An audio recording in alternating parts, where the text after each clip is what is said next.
देने का। मैं चाहूंगी कि आप अपने बारे में थोड़ा सा इंट्रोडक्शन भी जरूर दें हमारे देखने वालों को, ताकि उन्हें पता हो कि इस सेशन में उन्होंने आपसे किस तरह के सवालात किए जा सकते हैं।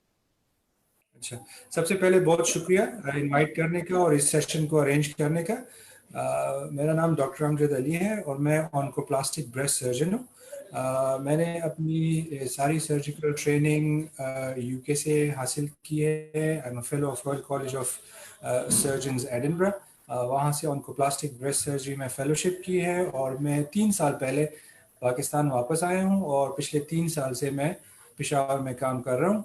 आजकल मैं हैदराबाद मेडिकल कॉम्प्लेक्स पेशावर, जो पेशावर का one of the 3 big tertiary hospitals जो हैं, गवर्नमेंट हॉस्पिटल हैं, वहाँ पे काम करता हूँ। जिस तरह आपने कहा है, आफ्टरनून में अपनी प्राइवेट क्लिनिक है और मैं मेनली मेजॉरिटी जो मेरे केसेस हैं तो वो मैं ब्रेस्ट के सारे प्रॉब्लम्स, लेकिन मेजॉरिटी जो केसेस हैं वो ब्रेस्ट कैंसर के केसेस हैं जो मैं ट्रीट करता हूँ। बिल्कुल सही है, thank you so much sir. आप जैसे कि हम बात करने, आज का हमारा टॉपिक है ब्रेस्ट कैंसर और हम इसकी प्रिवेंशन की तरफ ज्यादा बात करना चाहते हैं, लेकिन स्टार्ट हम हमेशा बेसिक सवाल से करते हैं कि ब्रेस्ट कैंसर एक्चुअल में होता क्या है, ये कैसे एक बॉडी में फॉर्म करता है। लोगों को पता होता है लम्प्स के बारे में, चीजों के बारे में, लेकिन वो कैंसर तक आगाही अभी तक उनको समझ नहीं आ पाई कि कैसे एक लम्प जो है वो कैंसर में तब्दील हो जाता है या वो इतना डेंजरस हो जाता है। तो उसके बारे में बताइए। अच्छा, आपने लंप के बारे में बात की है कि लंप कैसे ब्रेस्ट कैंसर में तब्दील होता है। दरअसल में जब ब्रेस्ट कैंसर स्टार्ट होता है तो उसकी प्रेजेंटेशन ही लंप होती है। एक एग्जिस्टिंग जो नॉन मैलिग्नेंट लंप है तो वो इस तरह नहीं होता मेजॉरिटी केसेस पे कि वो चेंज होता है कैंसर में। कैंसर का जो प्रोसेस है वो डीरेगुलेटिंग जो आपकी सेल डिवीजन और सेल लेवल पे जो प्रोसेस हैं वो एबनॉर्मल हो जाती हैं, तो फिर आपके cell automatically without any control बढ़ने शुरू हो जाते हैं और वो कुछ ही अरसे में वो एक लंप की शक्ल इख्तियार कर लेते हैं। तो 10 में से अगर 10 पेशेंट ब्रेस्ट कैंसर के हों, उसमें से 8 को जो अलामत होती है वो एक गिल्टी की होती है, लंप की होती है। बाकी भी अलामात हैं, जिस तरह ब्रेस्ट की शेप में चेंज हो सकता है, जख्म हो सकता है, पानी आना या ब्लड आना है वो हो सकता है, लेकिन मेजॉरिटी तौर पे breast cancer as a lump present करता है। एक लंप के बारे में, ब्रेस्ट कैंसर के लंप के बारे में एक और बात मैं बताऊं कि ब्रेस्ट कैंसर का लंप आम तौर पर इसमें दर्द नहीं होता, ये पेनफुल नहीं होता। तो जब भी हमारे पास अक्सर जो पेशेंट लेट आते हैं, जब उनसे पूछते हैं कि लंप कितने अरसे से था, तो कहते हैं 6 महीने से, 8 महीने से, 10 महीने से। तो जब पूछते हैं कि पहले क्यों नहीं आए, तो उनका रीजन होती है कि क्योंकि इसमें दर्द नहीं था, पेन नहीं था, इसलिए हमने कहा कोई खतरे की बात नहीं है। तो ये आप जहन नशीन कर लें कि जो ब्रेस्ट कैंसर का लंप होता है वो आमतौर पर पेनफुल नहीं होता। बिल्कुल ठीक है। तो सर जो जैसे कि आपने बताया कि ब्रेस्ट कैंसर का जो लंप होता है वो एक सेपरेट होता है, और भी छाती के अंदर या ब्रेस्ट के अंदर कहने के लंप्स बनते हैं या गांठ बन जाती हैं, तो वो क्या वो उनकी चांसेस होती है कि वो कैंसर में तब्दील हो जाए, या वो बिल्कुल जैसे आपने बताया कि मेलानाइन होती हैं, तो क्या उनका क्या होता है, उनका कोई इलाज कैसे किया जाता है? अच्छा, आपने बहुत अच्छा क्वेश्चन किया, क्योंकि हर एक ब्रेस्ट का लंप कैंसर नहीं होता। तकरीबन अगर 10 पेशेंट मेरे पास क्लिनिक में आते हैं जिनको ब्रेस्ट लंप है, तो 1 या 2 में कैंसर डायग्नोज होगा। बाकी 7-8 जो लंप है वो बिनाइन नॉन मैलिग्नेंट लंप्स होते हैं। बिनाइन नॉन मैलिग्नेंट लंप्स में सॉलिड लंप्स भी होते हैं और उसमें सिस्ट भी होते हैं। सिस्ट वो होता है जो इसको, सिस्ट में किसके अंदर सिर्फ पानी होता है, बाकी कुछ नहीं होता। सॉलिड लम्प जो होता है वो होता उसमें पानी नहीं होता, टिश्यू होता है उसमें। लेकिन 10 में से लंप्स को अगर आप ले लें तो 10 में से 7-8 लंप कैंसर नहीं होते, 1-2 होते हैं। अब एज पे डिपेंड करता है कि कौन सी एज में है। तो जो बिनाइन लंप है वो अर्ली एज में ज्यादा है। जो कॉमनेस्ट लंप है उसको हम फाइब्रोइडिनोमा कहते हैं, बहुत सारे लोगों ने इसका नाम सुना भी होगा। तो वो तकरीबन टीन एज में और 20s में ज्यादा होते हैं। फिर 30s में हमारे सिस्ट ज्यादा आ जाते हैं। अच्छा, फाइब्रोइडिनोमा और सिस्ट जनरली स्पीकिंग ये, इनसे ना कैंसर बनता है, ना इनसे कैंसर का रिस्क ज्यादा होता है, और ना ही ये कैंसर में तब्दील होता है। लेकिन ये बहुत जरूरी है कि आप पहले एस्टेब्लिश कर लें, डायग्नोज कर लें कि ये फाइब्रोइडिनोमा है या कोई और सॉलिड बिनाइन सॉलिड लंप है, ये सिस्ट है या ये कैंसर है। अगर प्रूफ हो गया कि ये कैंसर नहीं है तो सिंपल सिस्ट, सिंपल फाइब्रोइडिनोमा से ना कैंसर का रिस्क ज्यादा होता है और ना ही कैंसर में तब्दील होते हैं। बिल्कुल सही है। सो सर, जिस तरह हमने आज का टॉपिक रखा है कि ब्रेस्ट कैंसर की प्रिवेंशन के लिए हमने बात करनी है। प्रिवेंशन के लिए बहुत ज़रूरी होता है कि आपको वक्त पे उसके बारे में पता हो कि वो फॉर्म तो नहीं हो रहा। उसके लिए ज़रूरी है कि आपको पता हो कि अलामात क्या होती हैं ऐसे कैंसर के फॉर्म होने की, या क्या ऐसी चीज़ होती है जिससे आप वक्त पे अपने आप को बचा सकते हो। सो क्या ये ब्रेस्ट कैंसर के बारे में जो अलामात है वो ऐसी क्या है, कुछ स्पेसिफिक, जिनसे आपको अंदाजा हो सके कि अच्छा मुझे कोई मसला हो रहा है और मैं इसके लिए डॉक्टर के पास जाऊं ताकि मुझे चेकअप हो जाए और मेरा टाइमली प्रिवेंशन हो सके। अच्छा, दो टर्म्स हैं जो हम ऑफन मिक्स करते हैं, कंफ्यूज करते हैं। एक है प्रिवेंशन और एक है अर्ली डिटेक्शन। प्रिवेंशन का मतलब है कि कैंसर या कोई बीमारी होने से पहले आप कुछ ऐसे एहतियात करें कि वो बीमारी सिरे से शुरू ही ना हो, तो उसको प्रिवेंशन कहते हैं। अर्ली डिटेक्शन वो होती है कि जल्द से जल्द उसकी तशखीस हो जाए, और अगर ब्रेस्ट कैंसर की डायग्नोसिस टाइम पे हो, अर्ली हो, तो ये बिल्कुल ट्रीटेबल है और पेशेंट जो है नॉर्मल जिंदगी गुजार सकते हैं। तो हमें दोनों पे फोकस करना है। अच्छा, प्रिवेंशन आसान तब होती है जब आपको डेफिनेट कॉज का पता हो। ठीक है, अब ब्रेस्ट कैंसर का ये है कि रिस्क फैक्टर्स तो हैं, काफी रिस्क फैक्टर्स हैं, लेकिन डेफिनेट कॉज का जिस तरह बाकी बीमारियों का है वो हमें नहीं पता। अब इसके रिस्क फैक्टर्स को आप डिवाइड कर सकते हैं मॉडिफाइबल में और नॉन मॉडिफाइबल में, जिसका मतलब ये है कि कुछ रिस्क फैक्टर ऐसे हैं जिनके बारे में आप कुछ कर सकते हैं, कुछ रिस्क फैक्टर ऐसे हैं जो आपकी बस में नहीं है। मसलन नॉन मॉडिफाइबल में जेंडर है कि फीमेल्स को ज्यादा होता है, तो इस यहाँ मैं ये भी बताता चलूं कि मेन को भी ब्रेस्ट कैंसर हो सकता है। 1000 में से एक आदमी को ब्रेस्ट कैंसर होता है, 8-9 में से एक खातून को ब्रेस्ट कैंसर होता है, तो बहुत ज्यादा रिस्क है। जेंडर है, एज है, जेनेटिक म्यूटेशंस हैं, फैमिली हिस्ट्री है, पीरियड्स का अर्ली आना है, मेनोपॉज का लेट आना है, तो ये सारे वो रीजन हैं जिससे ब्रेस्ट कैंसर का रिस्क ज्यादा होता है। लेकिन इनमें से कोई भी किसी के इख्तियार में नहीं है, जिसको हम नॉन मॉडिफाइबल कहते हैं। मॉडिफाइबल वो होते हैं जिसके बारे में आप कुछ कर सकते हैं। उसमें मसलन आपका हेल्दी डाइट हो गया, एक्टिव लाइफस्टाइल हो गया, आप एक्सरसाइज करें, कोशिश करें कि प्रोसेस्ड फूड ना लें। फिर ओरल कंट्रासेप्टिव पिल्स अगर कोई मुसलसल कंटिन्यूसली और ज्यादा टाइम के लिए यूज करे उससे भी रिस्क ज्यादा होता है। अगर कोई हार्मोन रिप्लेसमेंट थेरेपी जो मेनोपॉज के बाद कुछ खवातीन यूज करती हैं उससे भी ज्यादा होता है।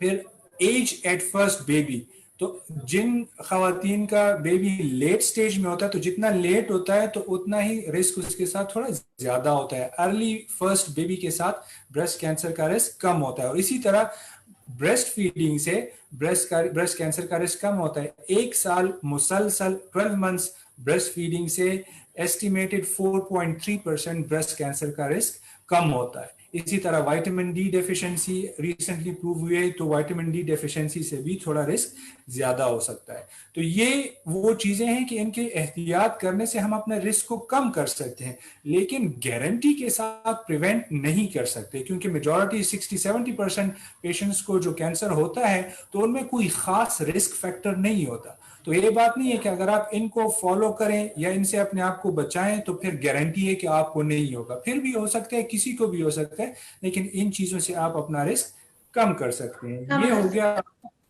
हाँ, ये हो गया आपका प्रिवेंशन साइड या रिस्क रिडक्शन। प्रिवेंशन से ज्यादा risk reduction is a more suitable term. और फिर आपका अर्ली डिटेक्शन है। तो अर्ली डिटेक्शन में हमारी एडवाइस है, जो अवेयरनेस के जो प्रोग्राम है, तो अवेयरनेस का मैसेज क्या होता है? अवेयरनेस का मैसेज ये है कि आप सबसे पहले ब्रेस्ट कैंसर के जो अलामात है, सिम्टम है, उसको पहचाने। लंप गिल्टी 80% खवातीन में वो होती है। फिर जख्म भी हो सकता है, अल्सर भी हो सकता है, डिस्चार्ज भी हो सकता है, निपल से चेंज इन शेप भी हो सकता है। ठीक है, अब एडवाइस ये है कि फ्रॉम 20 एज ऑनवर्ड्स सारी खवातीन महीने में एक मरतबा अपनी सेल्फ एग्जामिनेशन करें। सेल्फ एग्जामिनेशन का मकसद ये होता है कि आपको पता चले कि आपके लिए नॉर्मल क्या है। तो जब आपको पता चलेगा कि आपके लिए नॉर्मल क्या है ऑन एग्जामिनेशन, तो आप कोई भी उसमें चेंज आएगा तो you will be able to pick it. और जब भी कोई भी नई तब्दीली चेंज आए तो आप अपने डॉक्टर से वो करें। आप सेल्फ एग्जामिनेशन कैसी करनी है, आजकल इंटरनेट यूट्यूब सबके लिए एक्सेस है, तो आप अगर यूट्यूब में सर्च करें ब्रेस्ट सेल्फ एग्जामिनेशन तो बहुत सारे वीडियोस हैं जिसमें आपको बता देंगे कि किस तरह एग्जामिनेशन करनी है। तो फ्रॉम 20 एज ऑनवर्ड अपनी सेल्फ एग्जामिनेशन करें वंस अ मंथ। और जो खवातीन 40 साल की उम्र तक पहुंची हैं तो from the age of 40 onwards हर साल में एक मरतबा एक मैमोग्राम करें। उसकी वजह यह है कि जब ब्रेस्ट कैंसर स्टार्ट होता है तो पहले कुछ महीनों में 6, 8, 10 महीनों में उसकी कोई अलामत नहीं होती, वो आपको एग्जामिनेशन पे भी शायद पता ना चले।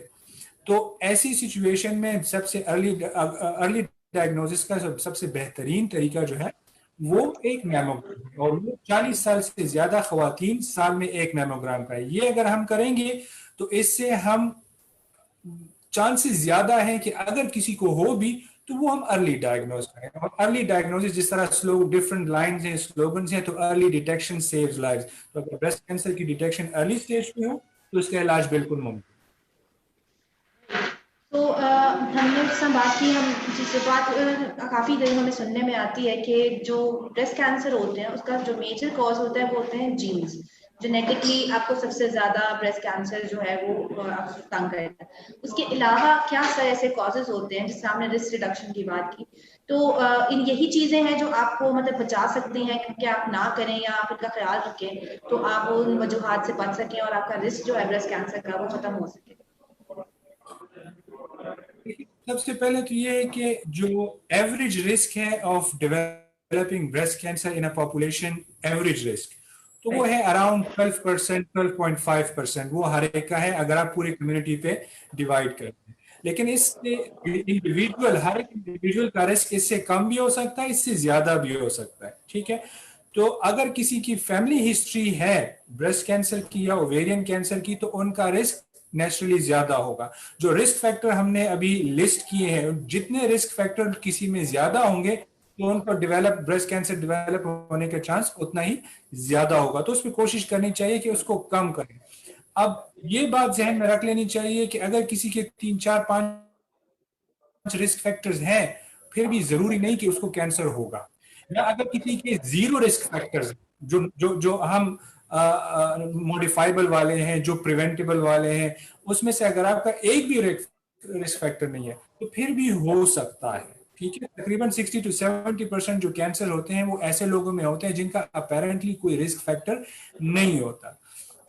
तो ऐसी सिचुएशन में ये जो एहतियात है, ये जो एडवाइस है, ये सबके लिए है, पहली बात। दूसरी बात, मुकम्मल 100% एहतियात करने के बावजूद भी किसी को ब्रेस्ट कैंसर हो सकता है, या किसी के रिस्क फैक्टर अगर हैं उसके बावजूद भी ये हो सकता है कि उनको ब्रेस्ट कैंसर ना हो। तो ये अनप्रेडिक्टेबल सी चीज।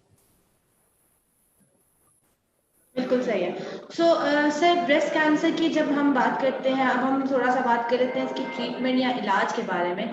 तो क्या सर्जरी वाहिद इलाज है इसका, या ये मेडिकेशन से या कीमोथेरेपी से इसे कवर किया जा सकता है? अच्छा, इसके इलाज में मेनली 5 चीजें हैं। सर्जरी भी है, कीमोथेरेपी भी है, रेडियोथेरेपी है, शुआएं भी हैं, और फिर एंडोक्राइन ट्रीटमेंट है जो एक पेशेंट लेता है रोजाना 5 से 7 साल या 10 साल तक, और फिर टारगेटेड और भी थेरेपी है। हर एक ट्रीटमेंट का मकसद सेपरेट होता है।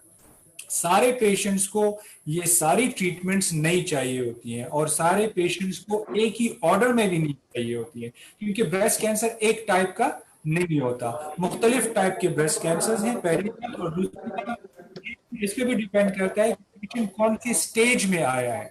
तो आप स्टेज पे डिपेंड करता है कि आपने सर्जरी करनी है पहले, आपने कीमोथेरेपी करनी है। लेकिन अगर आप क्यूरेटिव ट्रीटमेंट की बात करें कि पेशेंट का आप ऐसे इलाज करें कि उनकी बीमारी बिल्कुल खत्म हो और वो नॉर्मल जिंदगी गुजारे, तो क्यूरेटिव जो ट्रीटमेंट है वो बगैर ये पॉसिबल नहीं है, उसमें सर्जरी का रोल है। तो अगर बीमारी बाकी बदन में फैल गई है, हड्डियों में, लंग, लिवर में, तो एक सूरत में फिर क्यूरेटिव ट्रीटमेंट नहीं हो सकती, और फिर सर्जरी का ज्यादा रोल उसमें नहीं है। लेकिन अगर हम क्यूरेटिव की बात करें तो सर्जरी भी है, और सर्जरी के साथ ये बाकी मोडेलिटीज भी यूज होती हैं डिपेंडिंग टाइप कैंसर का और ओके।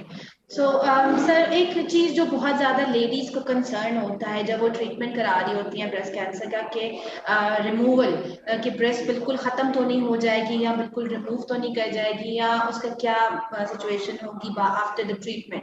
तो वो प्लीज बताइएगा कि क्या ऐसा पॉसिबल है कि सिर्फ कैंसर निकाल दिया जाए एंड ऑर्गन बच जाए या ब्रेस्ट ना रिमूव करनी पड़े, क्या ये जरूरी होता है? बिल्कुल, आपने बहुत अच्छा क्वेश्चन किया है। ये वन ऑफ द रीजन है कि लोग डर रहे होते हैं कि मैं हॉस्पिटल में डॉक्टर के पास गई तो उन्होंने तो यही करना है और मुझे ये नहीं चाहिए, तो इसलिए मैं डॉक्टर के पास जाऊंगी नहीं।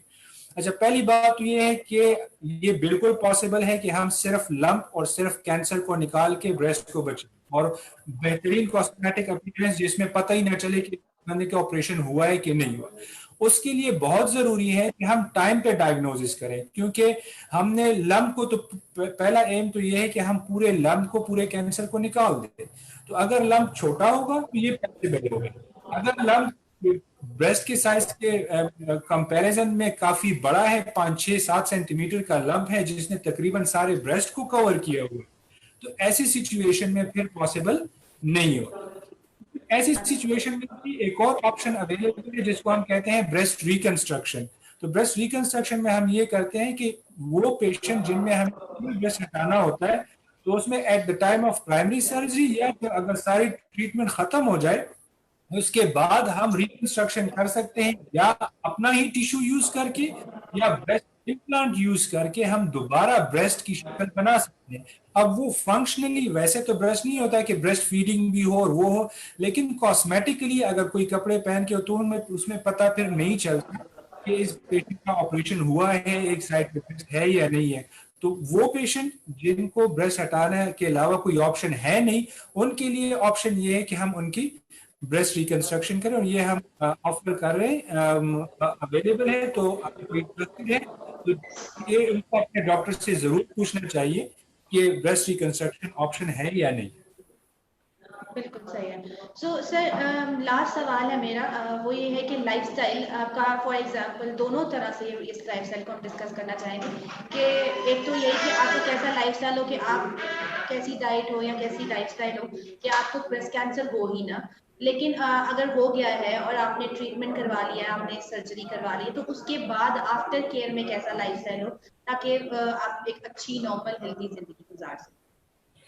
अच्छा, ये एक्टिव लाइफस्टाइल की जब हम बात करते हैं तो ये न सिर्फ रिस्क रिडक्शन में काम आता है, बल्कि वो पेशेंट जिनका ट्रीटमेंट के बाद लाइफस्टाइल एक्टिव होता है तो वो ज्यादा बेहतर परफॉर्म करते हैं, उनका रिजल्ट बेहतर होता है। तो सर्जरी या ट्रीटमेंट के बाद भी हम एडवाइस करते हैं कि आप रेगुलर एक्सरसाइज करें, वॉक करें।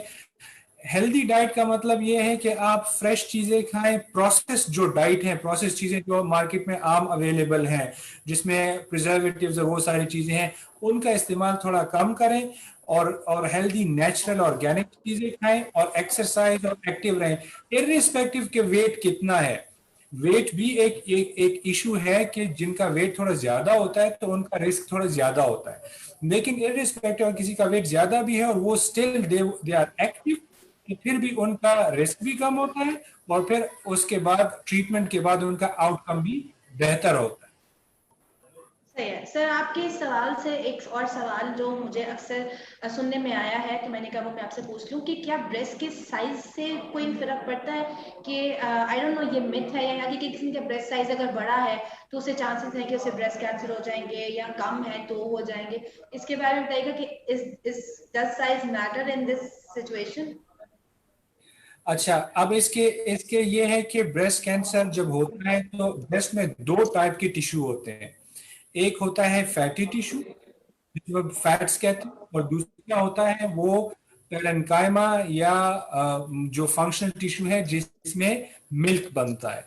तो फैटी टिश्यू इटसेल्फ जो ब्रेस्ट कैंसर है वो फैटी टिश्यू में नहीं बनता, वो आपका बनता है जो पेरेन्काइमा है, जो मिल्क प्रोड्यूसिंग टिश्यू है, उसमें ब्रेस्ट कैंसर डेवलप होता है। ठीक है, तो उसमें फिर एक्चुअल साइज से ज्यादा ब्रेस्ट की डेंसिटी वो काम आती है। ब्रेस्ट डेंसिटी क्या चीज है? ब्रेस्ट डेंसिटी है रेशो ऑफ ये जो ब्रेस्ट पैरेन्काइमा है, फंक्शनल टिश्यू है, वो कितना है रिलेटिव टू फैटी टिश्यू। तो वो पेशेंट, वो लोग, वो खवातीन जिनमें ब्रेस्ट डेंसिटी ज्यादा है, मतलब जिनमें ये मिल्क प्रोडक्ट प्रोड्यूसिंग जो टिश्यू है, जो पैरेन्काइमा है, वो जिन उसका प्रोपोर्शन है कंपेयर टू फैटी टिश्यू, वो ज्यादा होगा तो उससे रिस्क ज्यादा होता है। अगर किसी का सिंपल साइज नहीं है, अगर किसी का साइज थोड़ा ज्यादा है लेकिन उसकी ब्रेस्ट डेंसिटी कम है, मतलब वो मेजॉरिटी फैटी टिश्यू ही है, उनका रिस्क ज्यादा नहीं है। और ब्रेस्ट डेंसिटी जो है वो हम बता सकते हैं, मेजर कर सकते हैं, मैमोग्राम से भी पता चल सकता है कि किसकी ब्रेस्ट डेंसिटी ज्यादा है, किसकी कम है। तो सिंपल साइज नहीं है, ये डेंसिटी मोर एक्यूरेट है, और डेंसिटी वो ब्रेस्ट पैरेन्काइमा पे डिपेंड करती है। बिल्कुल सही है। Thank you so much for the clarification. And sir, हमारे सवाल आज के लिए यहीं पे हमने ख़त्म किए। सो आई वुड रिक्वेस्ट कि अगर आपका कोई लास्ट एडवाइस या मैसेज आप हमारे व्यूअर्स को देना चाहें अबाउट ब्रेस्ट कैंसर और इसकी आगाही के हवाले से, तो प्लीज़ दीजिएगा। एक ही बात है कि अर्ली डिटेक्शन सेव्स लाइव्स। अगर ब्रेस्ट कैंसर की डायग्नोसिस टाइम पे हो तो जाने बचा सकती है। और इसमें अगर मैं कंपैरिजन करूं बहुत क्विकली, तो कंपैरिजन ये है कि बाहर की दुनिया में जो 5 ईयर सर्वाइवल है, मतलब वो है तकरीबन 95%। मतलब अगर 100 लोगों को कैंसर होता है बाहर की दुनिया में, तो 5 साल में सिर्फ 5 डेथ्स होती हैं, बाकी 95 लोग जिंदा रहते हैं, ठीक रहते हैं, सेहतमंद रहते हैं। हमारे यहाँ जो 5 ईयर सर्वाइवल है वो है अराउंड 40 to 50%। मतलब हमारे जो 100 लोगों को कैंसर होता है तो 50 से 60 लोग ये जंग हार जाते हैं within 5 years, compare to only 5 people जो बाहर की दुनिया में। और इसका एक ही रीजन है कि हमारे यहाँ लोग लेट प्रेजेंट करते हैं, स्टेज 4 में हमारे पेशेंट ज्यादा आते हैं, इसीलिए हमारे रिजल्ट पुअर हैं। तो एक ही मैसेज है कि ब्रेस्ट कैंसर के सिम्टम्स को समझें, 20 ईयर्स की एज से ऑनवर्ड मंथ में एक एग्जामिनेशन करें, सेल्फ एग्जामिनेशन करें, 40 साल से हर साल एक मैमोग्राम करें, ताकि हम इसको अर्ली डायग्नोज करें and we can save more lives. बिल्कुल सही है। Thank you so much sir. And I hope जो लोग देख रहे हों इस मैसेज को ज़रूर फॉलो करें और वक्त पे अपना इलाज कराएं, ताकि जो आगाही के लिए हम इतनी कोशिशें कर रहे हैं उसका असल में कोई फ़ायदा हो सके और हम ब्रेस्ट कैंसर की प्रॉब्लम से निकल सकें। बहुत शुक्रिया आपके वक्त का सर। हम दोबारा आपके साथ किसी और टॉपिक पर सेशन रखेंगे ताकि मजीद लोगों को अवेयर कर सकें डिफरेंट प्रॉब्लम्स के बारे में। इंशाल्लाह। And thank you very much. Thank you. Thank you sir. अल्लाह हाफिज़। अल्लाह हाफिज़।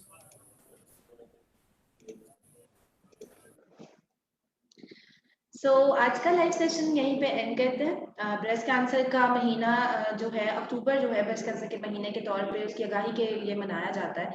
और इस महीने को मनाने का मकसद ग्लोबली यही है कि ज़्यादा से ज़्यादा ख़वातीन को इसके बारे में आगाही दी जा सके कि ये बहुत ही इम्पॉर्टेंट और क्रूशल मसला है और इसकी डिटेक्शन बहुत ज़रूरी है। अगर आप वक्त पे डिटेक्शन नहीं करवाएंगे तो आपका इलाज नहीं हो सकेगा और ये कैंसर जो है वो फैलता हुआ पूरी बॉडी को डिस्टर्ब करेगा। तो प्लीज़ सेल्फ एवेलुएशन के टिप्स आपको हमारे पेज पे भी मिल जाएंगे, यूट्यूब पे मिल जाएंगे, कहीं ना कहीं पे अवेलेबल होंगे सोशल मीडिया पे। तो अपनी सेल्फ एवेलुएशन ज़रूर करें, चेक करें अपने ब्रेस्ट को। एंड अगर कोई लंप या कोई भी ऐसा मसला आपको फील होता है जो उसके सिम्टम्स में आता है तो अपने डॉक्टर के पास ज़रूर जाएं ताकि चेकअप हो सके, मेमोग्राफी करवाएं। इस महीने में बहुत ज़्यादा लैब्स जो हैं वो मेमोग्राफी पे डिस्काउंट्स ऑफर कर रही होती हैं। तो प्लीज़ कहीं से जाके अपनी मेमोग्राफी ज़रूर करवाएं, अल्ट्रासाउंड करवाएं ताकि आपका टाइमली चेकअप हो सके और कोई भी अगर मसला हो तो उसकी अर्ली डिटेक्शन हो के उसका इलाज हो सके। इसके अलावा लास्ट मैसेज यही दूंगी कि कोरोना वायरस का सेकेंड वेव जो है वो आ गई हुई है। हम रोज केसेस की तादाद बढ़ती हुई सुन रहे हैं।